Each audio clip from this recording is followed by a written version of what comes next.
Bueno, bienvenidos a todos desde Fundación Antina Arturus, desde el área de medio ambiente y de turismo sustentable, en el marco de la octava edición de nuestra campaña internacional Sembremos y Construyamos Juntos un Nuevo Mundo. Les damos la bienvenida a todos, como cada 22 de marzo, a celebrar el Día Mundial del Agua. Una fecha establecida para concientizar sobre la importancia de este recurso esencial, tomando conciencia acerca de su uso sostenible. Hoy nos vamos a estar alineando con uno de los Objetivos de Desarrollo Sostenible, el número 6, que habla de agua y saneamiento para todos antes del 2030. En esta jornada compartiremos acerca del componente más abundante de la Tierra, el agua, que cubre el 70% de la superficie y es vital para la vida de todos los reinos que habitamos este planeta Tierra.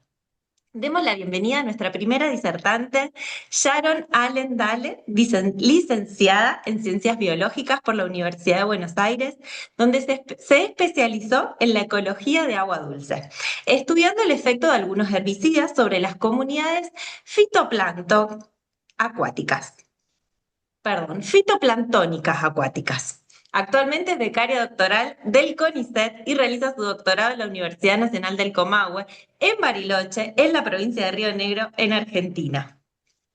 Acá es el lugar donde ella reside. Y hoy también nos va a compartir de que estudia las lagunas, ubicadas en la periferia de nuestra ciudad, su relación con el paisaje circundante y los procesos químicos asociados a la radiación solar y al estrés oxidativo.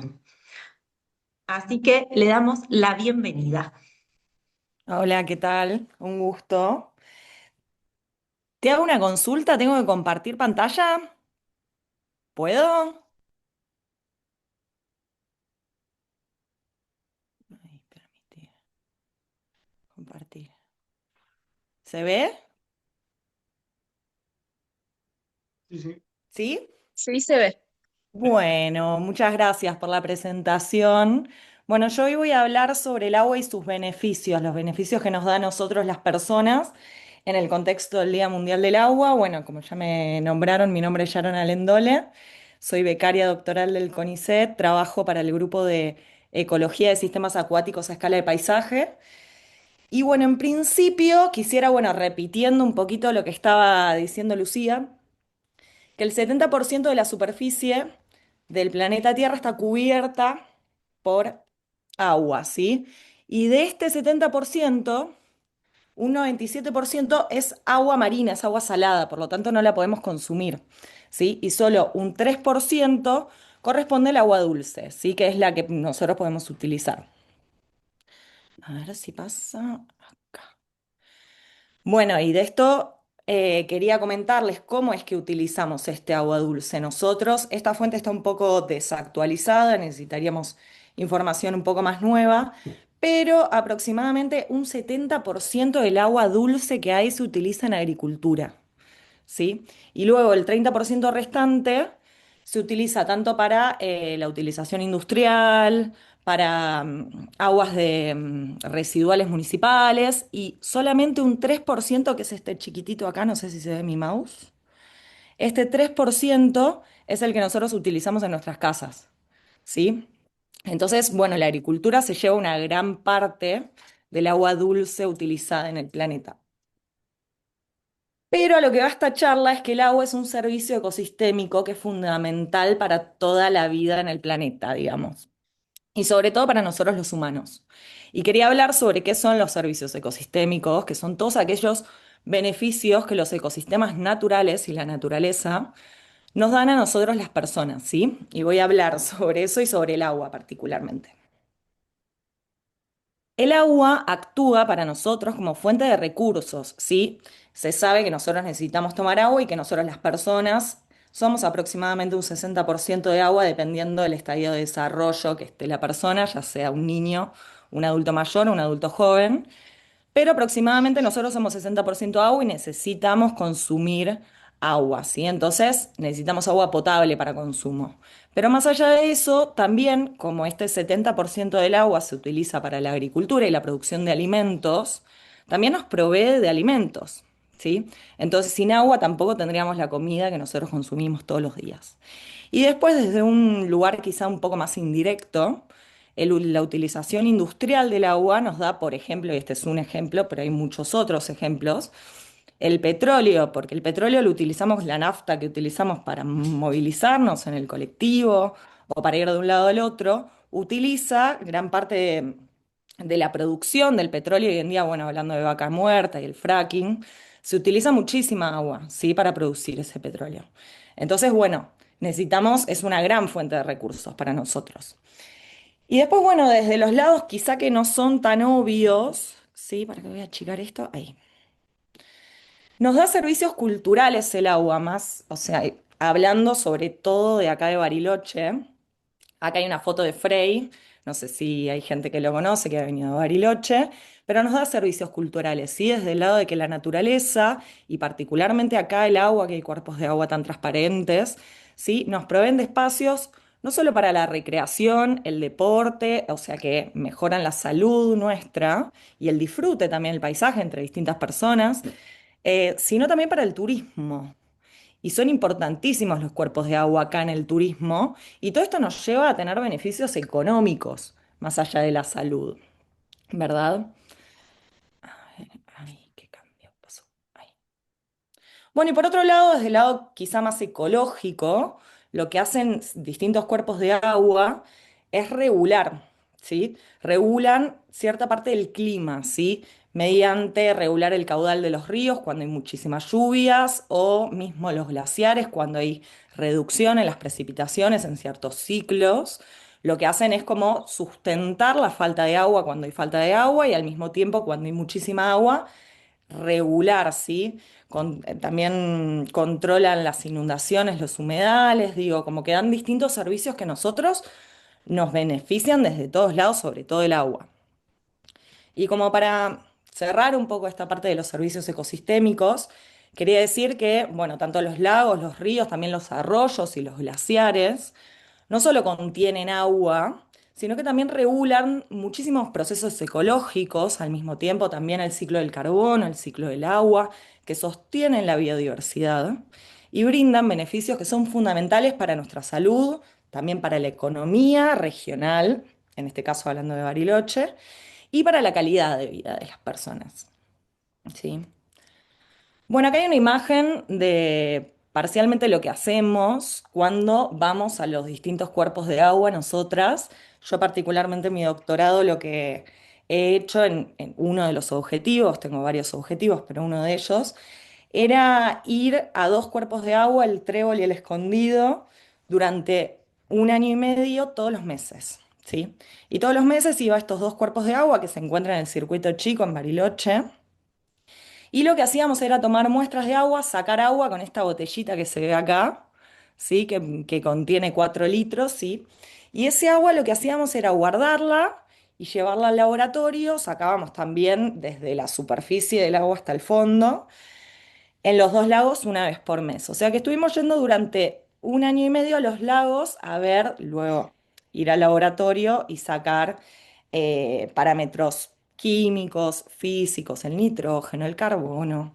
Bueno, y a lo largo del tiempo lo que hacemos es ver cómo va variando ese cuerpo de agua y todos estos parámetros físico-químicos durante la época de lluvias, cómo hay ingresos de carbono, durante cuando llueve acá en Bariloche, que en esta zona, en la zona andino-patagónica, los momentos donde hay mayores precipitaciones son el otoño y el invierno, y en esos momentos los lagos se llenan muchísimo de materia orgánica. Esto es lo que sustenta luego la vida que se da en estos lagos, que son ecosistemas súper dinámicos y que van variando a lo largo del tiempo, ¿sí?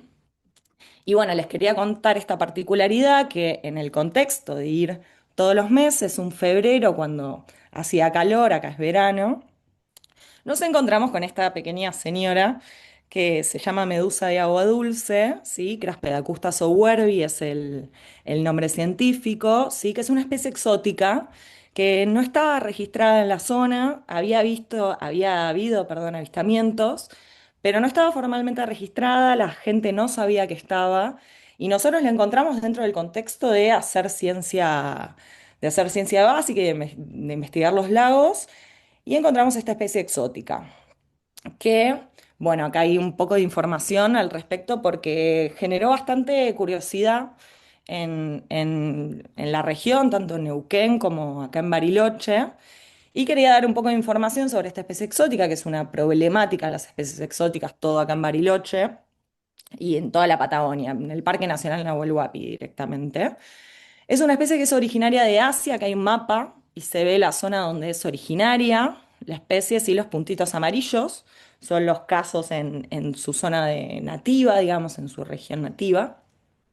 Y actualmente ya se ha distribuido desde el 1880 a distintas partes del mundo, ¿sí? Está toda Europa, están todos los continentes, si ven hay puntitos en todos los continentes. Y su presencia está limitada también a los registros formales que se han hecho, porque también hay mucha gente que seguramente la ha visto y no lo ha registrado formalmente, científicamente, ¿sí? Entonces seguramente estos puntitos se distribuyen en muchísimos más lugares que los que están en este mapa, ¿sí? Nosotros particularmente los hemos encontrado en el lago Escondido y en el lago del Trébol. Y bueno, acá una fotito mía de la medusa y el tamaño aproximado que tenían las que nosotras medimos. Nosotros a partir de haber encontrado esto, lo que hicimos fue realizar un artículo de divulgación en español en la revista de la Facultad del Comahue, ¿sí? Que está abierto para cualquier persona que lo quiera ver y le interese el tema, ¿sí? Se llama Medusa invasora en la Patagonia. Y acá una pequeña imagen del ciclo de vida de esta especie, ¿sí? Que consta con una medusa que tiene una fase libre, que nada en la columna de agua. ¿Sí? Y luego, y que esta medusa, quiero decir que emerge a temperaturas altas, ¿sí? Del agua. Por eso aparece solamente durante los meses de verano, donde las temperaturas quizá acumuladas del agua superan los 17, 18, 20 grados, ¿sí? Por eso las encontramos en lagos someros, le decimos, que son lagunas, ¿sí? Lagos a donde la temperatura del agua puede aumentar un poco más. Digamos, el lago Nahuel Huapi, la temperatura del lago no, quizá no llega a ser tan cálida como para que esta medusa pueda desarrollarse, ¿sí? Pero también tiene una fase que es sésil, que está fija al sustrato, que se llama pólipo, ¿sí? Y este pólipo sí vive a temperaturas un poco más frías y se encuentra durante todo el año en la columna de agua, ¿sí? Y a medida que, y también consume y es, porque son depredadores estos animales, ¿sí? Y dando pie a que son depredadores, lo que significa es que consumen otros animales, ¿verdad? Entonces, lo que puede pasar es que si consumen otros animales, y nosotros recién ahora nos enteramos que están y estamos empezando a estudiar los efectos de esta especie, pueden desbalancear un poco el equilibrio ecosistémico, ¿no? En el agua. Acá hay un poco, no me voy a explayar demasiado, pero hay un poco de las especies que viven en nuestros lagos, ¿sí? Mesozooplancton son crustáceos muy pequeños, ¿sí? Como las pulguitas de agua y distintas especies de estas pulgas de agua, los cuales son consumidos por las medusas que compiten con los peces, ¿sí? Por este recurso alimenticio. Y mismo este grupo, el mesozooplancton o el zooplancton en general, lo que consume son las algas, ¿sí? Entonces, si disminuye la cantidad de zooplancton que hay en el agua, las algas pueden crecer, digamos, y podría suceder algo que es que aumente la cantidad de algas en el agua y que cambie todo el estado trófico que le decimos nosotros al agua. ¿Sí? Entonces hay muchos potenciales escenarios que, bueno, que ahora hay que estudiar sobre los efectos de esta especie que recién ahora nos estamos dando cuenta que está en estos lagos. Y bueno, por último, parques nacionales, hace poco la han encontrado también en una laguna que está cerca de Villa Langostura y nos dio información sobre medidas básicas para poder prevenir que se sigan dispersando esta especie, porque ya, como decía antes, puede afectar toda la dinámica de la biología del agua. Y en general acá hay un par, pero la idea es evitar traslados de agua, plantas u animales entre distintos cuerpos de agua, drenar el agua de cualquier bote o artefacto flotante, ya sea kayak, sea SUP, sea lo que sea que se utilice en el agua, drenar y también desinfectar todas las botas, las redes, las embarcaciones con agua caliente o con lavandina, ¿sí? dejar secar las embarcaciones y ponerlos al sol también, si uno anda por los lagos, y también monitorear su presencia. Y en ese contexto me gustaría que, si es que alguien la ve, que nos informen al Instagram de nuestro grupo, Fotolago GESAP, porque estamos tratando de traquear en qué cuerpos de agua se encuentran, y nos serviría muchísimo sacando una foto y pasándonos la información. Y por último, y a modo de cierre, quisiera destacar la importancia de tanto el monitoreo como la investigación y la conservación de los cuerpos de agua dulce, ¿sí? Para asegurar todos estos servicios ecosistémicos esenciales para la vida humana, que son los que hablé previamente. Muchísimas gracias. Ahora que dejo de compartir. Ujú. Gracias, Sharon. Súper interesante todo lo que nos compartiste. Ahí ya se nos vienen algunas preguntas para poder profundizar, pero bueno, las vamos a dejar como compartimos con todos para el final. Bien. Y bueno, para quienes nos están viendo en diferido, también les vamos a compartir que les vamos a dejar un mail para que nos puedan escribir después en los comentarios, así también si se quieren acercar a los disertantes con sus preguntas a través de Fundación Antina Arturo se las vamos a hacer llegar. Y bueno, ahora en esta oportunidad vamos a pasar a nuestro segundo disertante.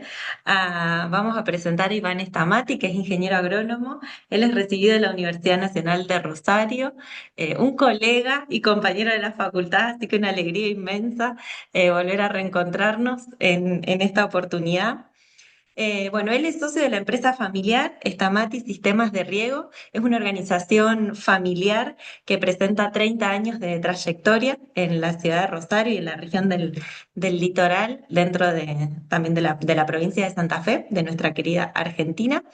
Iván nos va a compartir acerca del uso eficiente del agua para sistemas de riego que fueron establecidos, vinculando, ¿no?, estos sistemas de riego agrícolas, pero también en nuestros hogares o en nuestros jardines.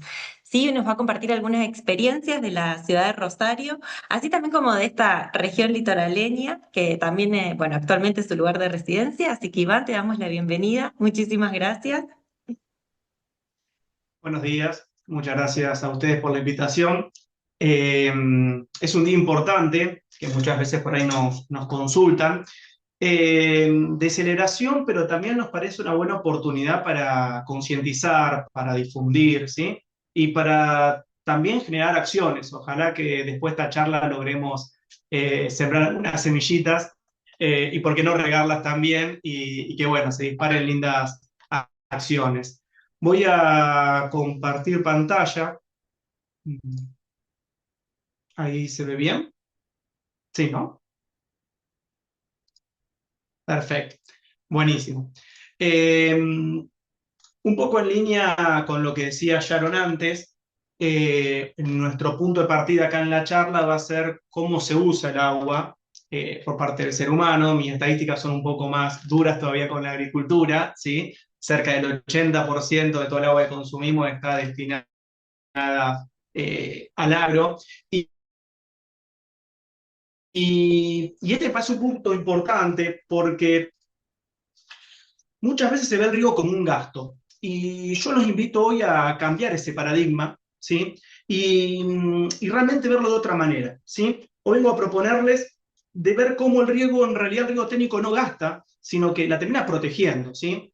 En un mundo donde este recurso es cada vez más errático, más azaroso, pareciera, más difícil de proyectar, el sistema de riego viene a traer estabilidad, de alguna manera, al sistema productivo, ¿sí?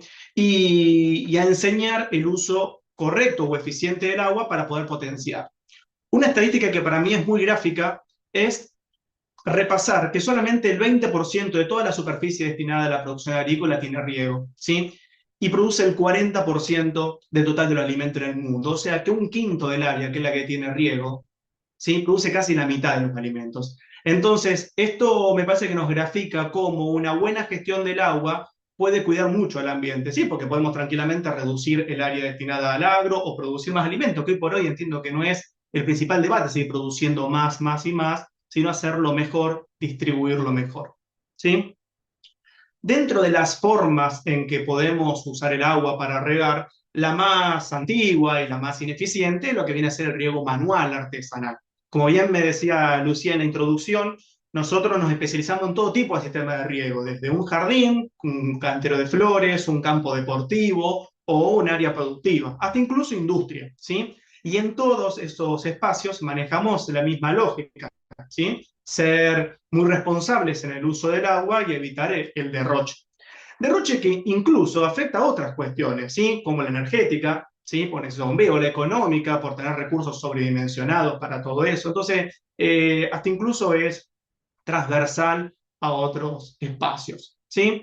Otro de los sistemas más tradicionales y también ineficientes puede ser el riego por inundación, por ejemplo, para la producción de arroz, ¿sí? Que a veces acompaña también necesidades fisiológicas del cultivo.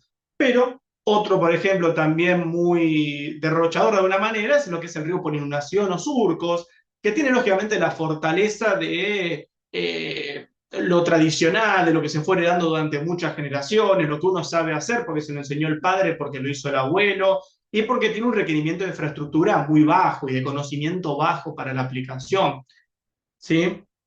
Un poquito mejor eso ha sido lo que es el riego por flujo discontinuo también en surcos, en donde se trata de una primera largada de agua que va a lograr sellar un poco lo que es el suelo. No me quiero detener mucho en los tecnicismos ni aburrirlos, pero básicamente justamente el flujo discontinuo es que aportamos un primer caudal de agua, luego cerramos, la arcilla se cierra, no perdemos tanta agua por filtración y después se van también inundando. Ahora, hasta acá venimos hablando de sistemas, cuando decía yo muy eficientes, lo podemos traducir por ahí en porcentaje, o sea, hablamos de una eficiencia cercana al 40%, o sea, que cada 10 litros de agua que uso, termino aprovechando 1, 2, 3 y hasta 4 litros solamente. Los otros 5 o 6 litros se pierden porque hago un riego muy abundante y el agua ya no la toma el cultivo y se va, porque la pierdo por evaporación, por deriva, por regar áreas que no quiero regar o no necesito regar en este momento. Entonces, en términos de eficiencia, el primer salto importante lo tomamos con lo que es el riego por aspersión en grandes caudales, lo que puede ser los pivots o los avances frontal, que tal vez alguna vez pudieron apreciar en la ruta, mientras en los campos, a veces viajando incluso en avión, que se ven esos círculos bien claros en los campos, o algunas alternativas más económicas, de menor escala, adaptadas a otros cultivos, que puede ser lo que es la aspersión fija o móvil a través de lo que son alas, ¿sí? Como se van cubriendo diferentes opciones de campo. Para, en lo que es aspersión, alcanzar una eficiencia cercana al 60-70%, o sea, que hablamos ya de un 30-40, ya un 60-70, y para finalmente alcanzar lo que vendría a ser la banderada en lo que es eficiencia del uso del agua, que es el goteo, ¿sí? Superficial o subterráneo, en donde hablamos de niveles que son del 90 hasta el 98%. ¿Sí?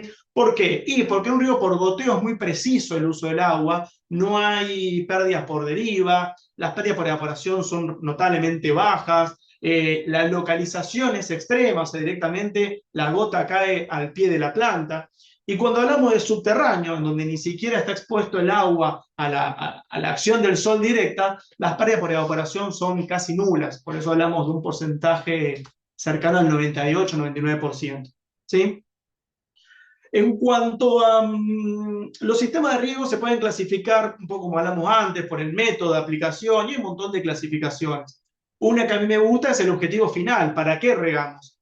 Y como bien decíamos en la introducción, nuestra acción trasciende a lo que es la persona que tiene un campo y va a producir soja, maíz, durazno, cacao o una huerta, ¿sí? También es lo que está en nuestras casas. Pero en primera instancia, acá son algunos proyectos que hemos desarrollado tanto en nuestra región del litoral, en la provincia de Santa Fe en la Argentina, como también campos que hemos desarrollado en Chubut, al sur, en la Patagonia, en San Luis, o también incluso hemos desarrollado riego forestal en Misiones, al norte de nuestro país, en el límite con Brasil, ¿sí? Y acá vemos también diferentes métodos, de acuerdo también al tipo de cultivo, a sus requerimientos fisiológicos, nos vamos a hablar de un riego por aspersión con ala móvil o un riego por goteo. Y es muy importante acá también entender que este uso responsable del agua lo que le ha permitido en algunos casos es aumentar su área intervenida bajo riego porque se encuentran con cantidades limitadas de agua, porque se le hace una oferta a través de una acequia o porque tiene una capacidad de almacenamiento, como se ve en la foto horizontal de ese campo de producción de planta madre de frutilla. Entonces, es todo un tema transversal para nosotros. Después está lo que podemos llamar un riego recreativo de alguna manera, que es el riego residencial, en espacios públicos, en campos deportivos, y que también es muy importante, porque ese riego es el que nos permite mantener verde áreas que de otra manera serían difíciles, ¿sí? Lo cual ya sabemos todos que mejora la calidad de vida, la purificación del aire, el desarrollo de flora y fauna incluso regional se ve favorecido por tener estos pulmones verdes.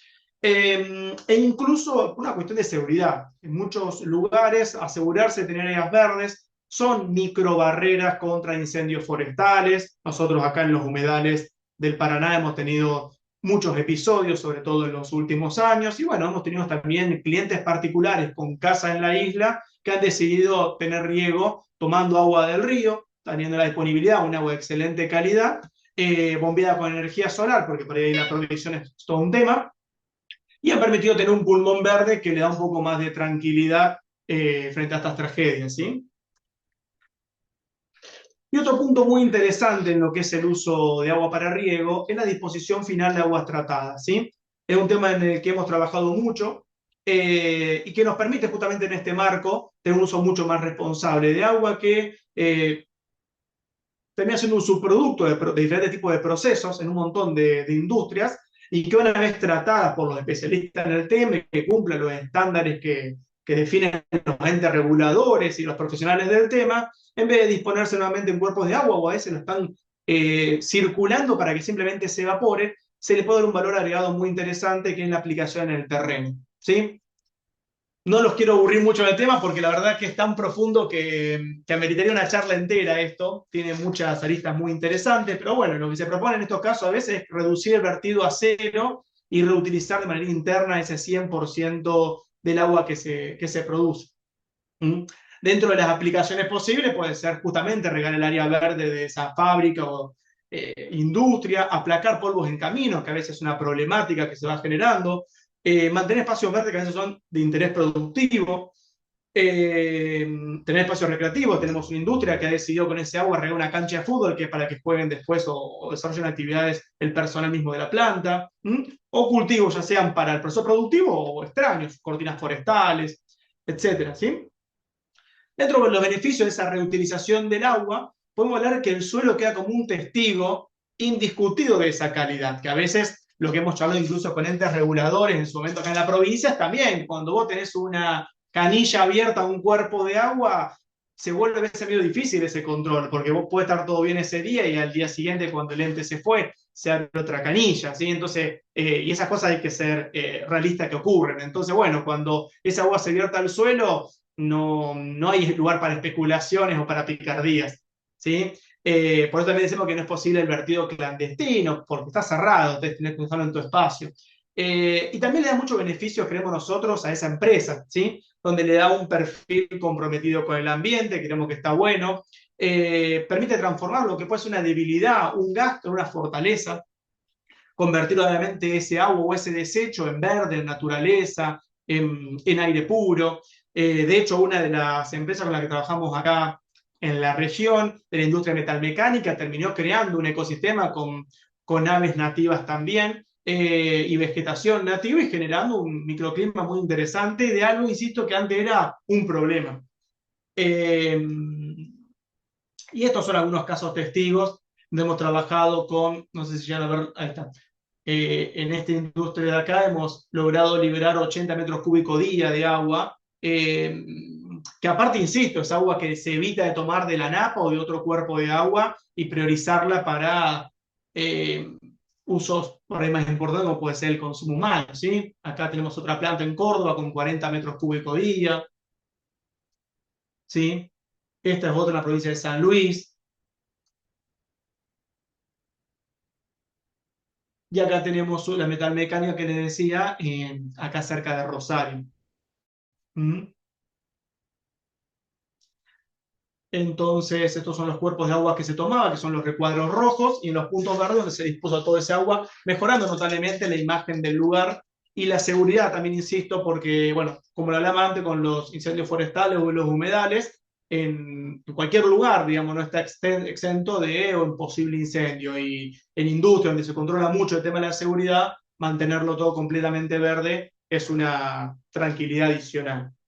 ¿Sí? Finalmente, ya para volver un poco a lo que estábamos hablando antes del uso en general, productivo, ya hablé antes, industrial, pasé muy por arriba de lo que es el riego residencial o de jardines, y es un punto al que tampoco le quiero esquivar porque también realmente es mucho lo que se puede lograr, lo que se puede controlar.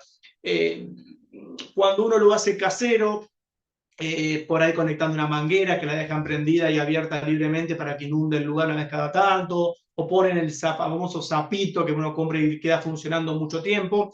Hay un salto de calidad completamente marcado, ya sea en lo que es el uso del agua y en los resultados y en las horas hombres que uno tiene, y cómo se traduce en el jardín también, ¿sí? Que termina siendo el espacio de uno, la conexión que algunos afortunados tienen con la naturaleza, otros vivimos para ir al departamento y nos quedan un par de macetas para conformarnos, pero bueno, eso es importante. La tecnología acá también ha venido a ayudar mucho.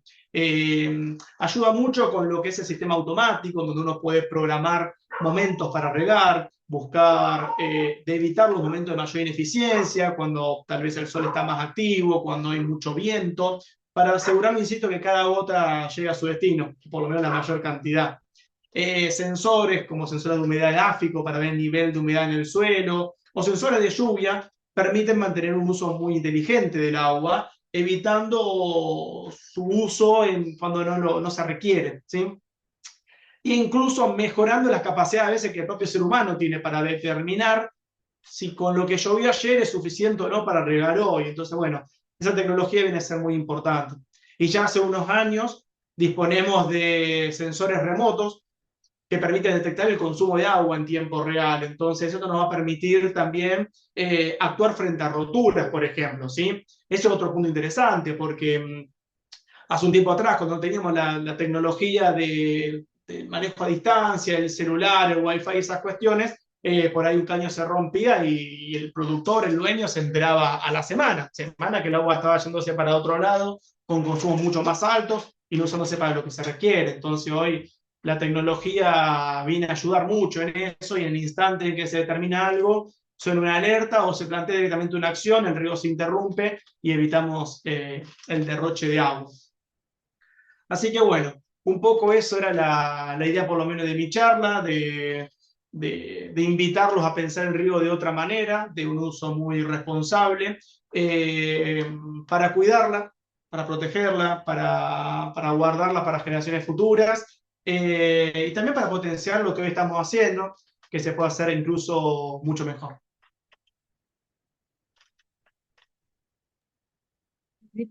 Gracias, Iván. Súper interesante también todo lo que nos has compartido. Creo que bueno, que podemos abrir este espacio ahora para algunas consultas. No sé si, Jessy, tenés alguna pregunta o algo que quieras compartirnos. Permiso. Bueno, muchísimas gracias. Gracias por estar acá en este día tan especial. Bueno, desde mi parte del turismo, ¿qué no compartirles? O sea, qué no decir, porque creo que es sumamente importante. Bueno, saben muy bien que el turismo va de la mano, o sea, el medio ambiente y el turismo van de la mano. Y justamente qué importante veo este tipo de charlas y participar, y siento que es súper importante divulgarlo, educar a la gente, educar a quienes nos visitan y sobre todo educar a quienes vivimos, como en estos espacios, como es San Carlos de Bariloche, que está dentro de un parque nacional. Entonces, cuán importante es dar a conocer este tipo de, bueno, como las chicas que haciendo una investigación se encontraron con esta problemática, y, y me vi muy reflejada también con lo que compartí Iván, porque yo soy una de las que a veces por tiempo prendo la canilla, digo, bueno, mientras estoy lavando un plato, dejo que, o haciendo otra cosa, colgando una ropa, por así decirlo, dejo que se me riegue el parque. Digo, no, qué importante que es esto también lo que nos compartía Iván. Siento que me encantó también esta visión de poder usar el agua interna para poder, no sé, crear un espacio verde también, que las empresas se unan a eso. La verdad que me resultó súper interesante lo que ambos nos compartieron desde sus puntos de vista y vuelvo a reafirmar esto, bueno, estos espacios que la Fundación nos brinda, cuán importante es concientizar y divulgar y dar a conocer todo esto, porque me lo enteré acá también. Así que muchas gracias.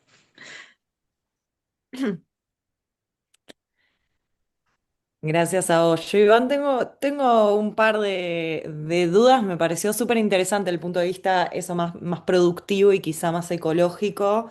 Y los distintos, bueno, creo que entre biología e ingeniería agropecuaria hay como puntos de encuentro y puntos de diferencia dentro de las mismas bases, ¿verdad?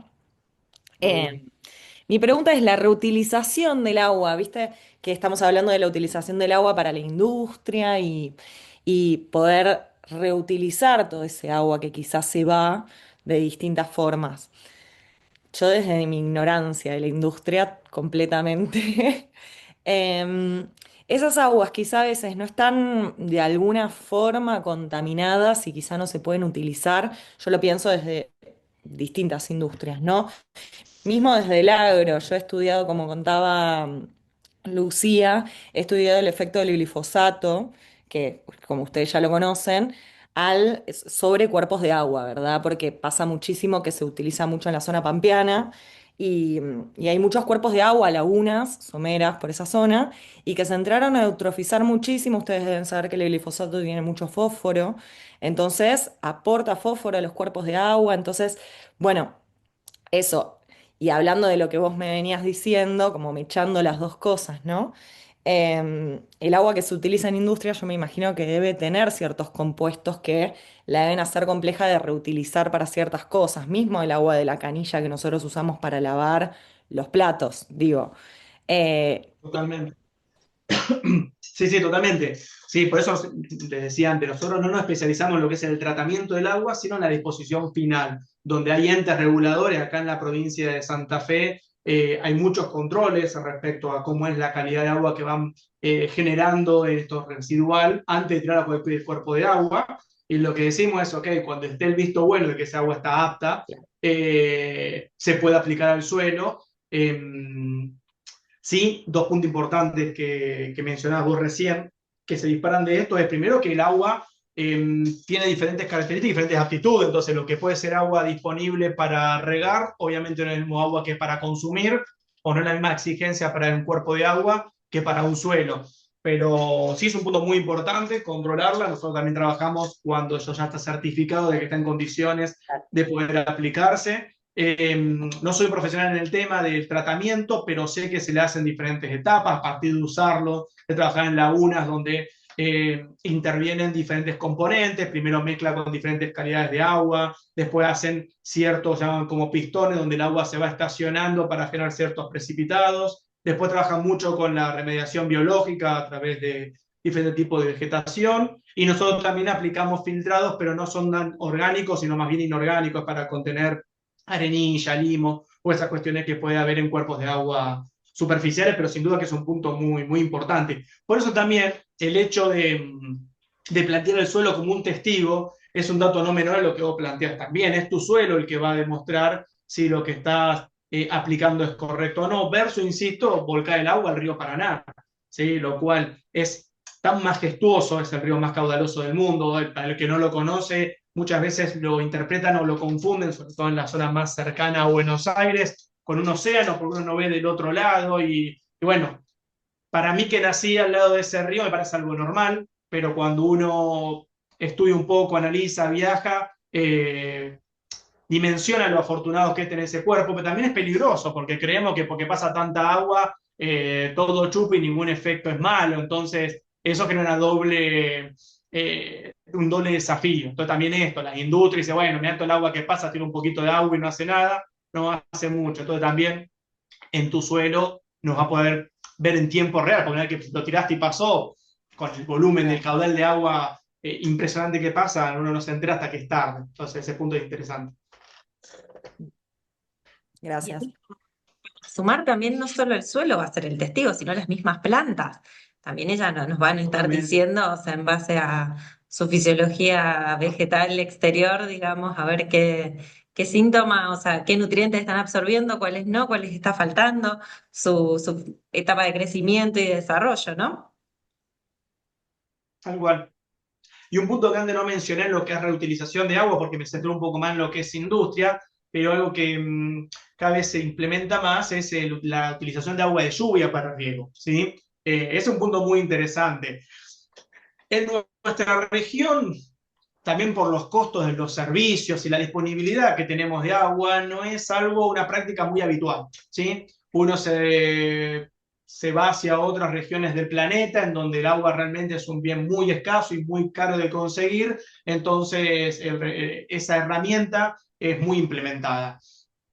En nuestra región del litoral llueven cerca de 1000 milímetros al año, somos bastante afortunados en eso y sobre todas las cosas nuestra suerte está en la distribución de ese agua, porque hay regiones donde llueve mucho, pero muy acotado en 1, 2, 3 meses.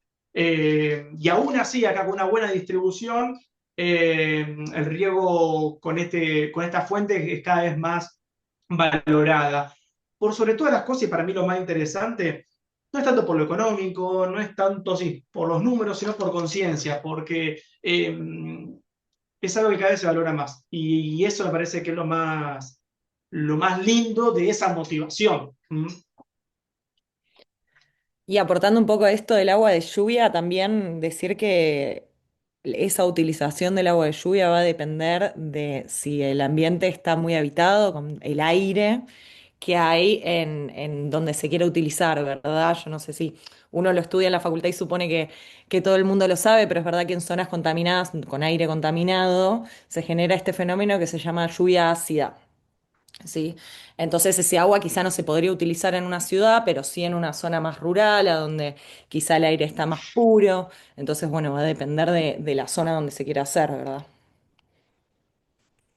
Es fantástico ese aporte. Y me queda una pregunta para Sharon.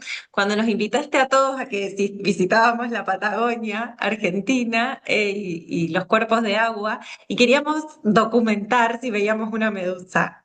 O sea, ¿se ve a ojo humano? ¿Qué Se veríamos? ve a ojo humano.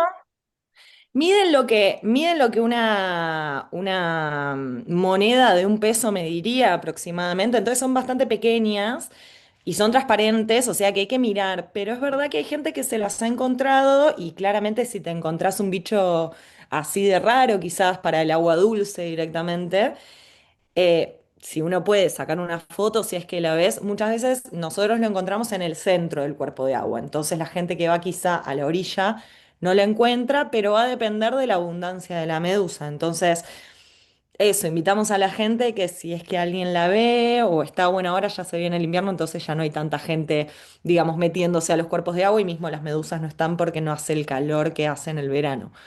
Pero bueno, si alguien algún día se encuentra con una medusa, los invitamos a eso, a sacar una foto, porque sin foto no tenemos registro material de lo que se encontraron. Eh, y bueno, y con la ubicación y nos lo pueden mandar. Pero sí se ve, son transparentes, pero se ven. Fantástico. Bueno, genial entonces. Y también les vamos a compartir que este tema de las aguas residuales realmente está generando como mucha importancia y relevancia. Acá en la Patagonia, en algunas regiones todavía no tenemos cloacas. Entonces hay muchas familias que están empezando a investigar este tema, de, bueno, a ver cómo poder colaborar para que los residuos de una familia, de una casa tradicional, digamos, no contaminen los cuerpos de agua. Así que también estamos en contacto y pronto les vamos a avisar porque seguramente estaremos armando algún encuentro con algún profesional que nos pueda ayudar a todos y bueno, y también responder todas estas preguntas y consultas. Pero bueno, desde ya, no sé si quieren compartir algo más para ir cerrando este encuentro.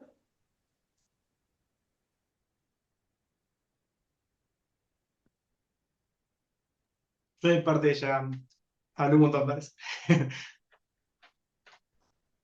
No, la verdad que un placer estar acá compartiendo un poco lo que hacemos, que es verdad que me parece súper importante comunicar, sobre todo yo que vengo desde quizá la rama más científica, que nos dedicamos más a la investigación y no tanto a la difusión o la divulgación.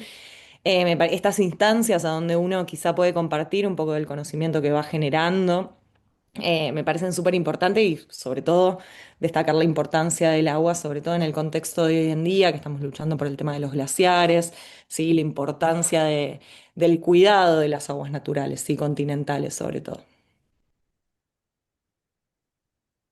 Sí, sí, yo también adhiero a Sharon y agradecer este espacio, esta invitación, e insisto en que se hablen estos temas, eh, me parece que es muy importante para la comunidad entera.